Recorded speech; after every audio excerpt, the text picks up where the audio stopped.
So yeah, it's very difficult to please these women, and I mean that was one of the things that she said when she came over, was she was like, "Oh, he doesn't ever cuddle with me. He's not affectionate. I guess that's just the way he is." Um, but also she was saying they only had sex like once a week, so and she remembers how good I was in bed and how much we had sex, and she probably missed that. So her whole point here is that a well-paid man is tenacious, which isn't even a very good point. Because again, if you're working hard, like you're probably not going to want to have sex a whole lot, right? Number 10, bragging rights. They may not want your money, they just want to be able to brag about how much money you have to their friends. It's not the most commendable reason, but it's different than being a gold digger. It just means you're shallow as fuck. Girls think who they are with is in some way a reflection of themselves. Yeah, because they want to live vicariously through their man.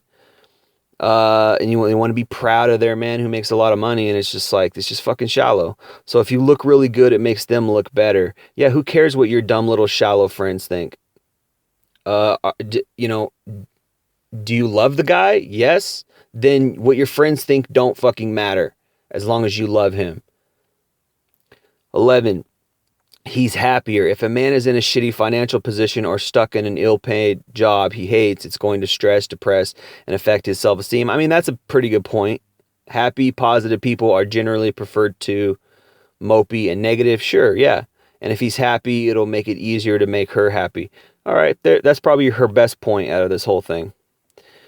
I mean, I agree with that. Yeah, but still, again, it's like, okay, well, even if he did have an unhappy job, it's like people still stick together because they love each other. They don't just leave people in the dust and look for a better situation. 12, she abides by tradition. I'm not going to read that one. Actually, I think she makes a point here. Oh, this is the last one, so let me read it. It should be acknowledged that a woman's domestic work is still work. I'm talking about cooking, cleaning, and all the other mundane, crappy chores out there. Gosh, that's so hard. Why should a woman do this for free? Oh, okay, so we got to pay you in order to cook and clean. Like, horrible, horrible point. Her service comes at a cost. Really? Oh, so we got to buy your love. We got to buy your living with us and washing the dishes. Gosh, you poor oppressed woman. If she truly believes in the doctrine of traditional gender roles, then her doing her part makes it reasonable for her to expect that a man will do his. That being bringing home the bacon. I mean, that's just a weird, twisted point.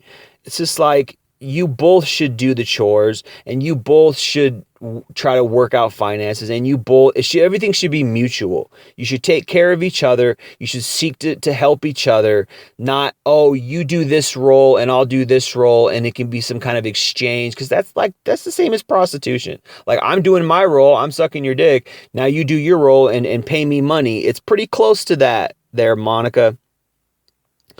If you're not making the dough, don't be hating if she says no. Oh, okay. Don't tell me what to do or feel, lady. All your points sucked besides like two. You had two or three decent points. Most of the shit you wrote in this blog really sucked. And it was really freaking shallow.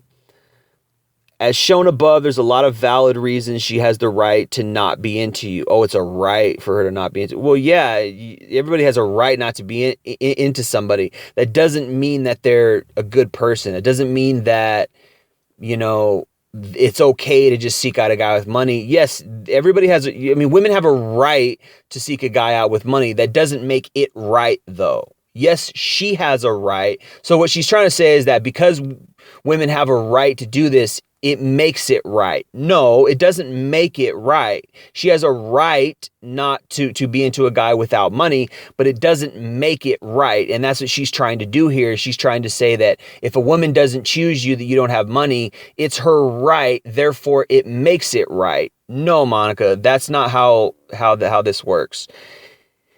It's fundamentally shallow. Just because she has a right to do that doesn't make it okay. And parents need to raise their daughters better. This is a pretty horrible article.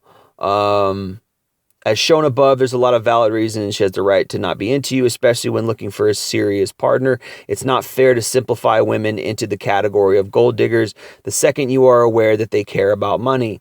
Yeah, but it kind of is. That's kind of what it is. Maybe it's not as bad as the gold diggers on TV. Maybe it's not as bad as the gold diggers who were like, oh, I only want a rich man. Because, yeah, those women probably aren't looking for love. They're just looking for money. But if you look for love and money, it doesn't mean you're still not a gold digger. It just means you're a little bit better than a woman who's only looking for money. You're not a full-blown gold digger, but you're still kind of a gold digger, sorry to say. The second you are aware that they care about money, and why is a girl shallow unless she's happy with a poor, ugly guy? No one's saying that the guy has to be ugly, and no one's saying that he has to necessarily be poor, but it is shallow to only look at a guy's looks and only look at a guy's money, just as much as if a guy was like, oh, I don't want to be with a fat girl, you would call him shallow. So you're not being fair. You're being hypocritical. If a guy was like, oh, I only want a hot girl with great tits and a great ass, I'd say 90%, 95% of women would say that guy was shallow. So if a girl's like, oh, I want a guy who makes money and he has to be a really good looking guy, why isn't she shallow? See, you're just being a hypocrite. Every woman is entitled to having standards, money being one of them. You're just telling us what you want us to think, and you're justifying and woman-splaining for women who want money, and that's really just not fair. It's just it's not fair. It's hypocritical. Because if a guy was like, oh, I want a woman who only has really nice tits, and I want a woman who was, a cheerleader in high school, she was a model, and then you would call that guy shallow. You would say he's shallow, and indeed he is shallow. So why is it that if you want a guy with money, you're not shallow, and you're trying to make all these points to defend that, when the real truth of the matter is you should want to be with somebody for love. That's what relationships are about. They're about love. They're not about money. They're not about finances. Finances come into play, sure. That matters. If a guy and a girl want to get together, hopefully they can take care of their scenario financially. But if you're looking for a guy not only because, but if at least half, because according to this article, you're saying that, okay, he's got to be good looking and you want to have an emotional connection with him, but also he needs to have money. So that's a requirement. That's a condition that is fundamental.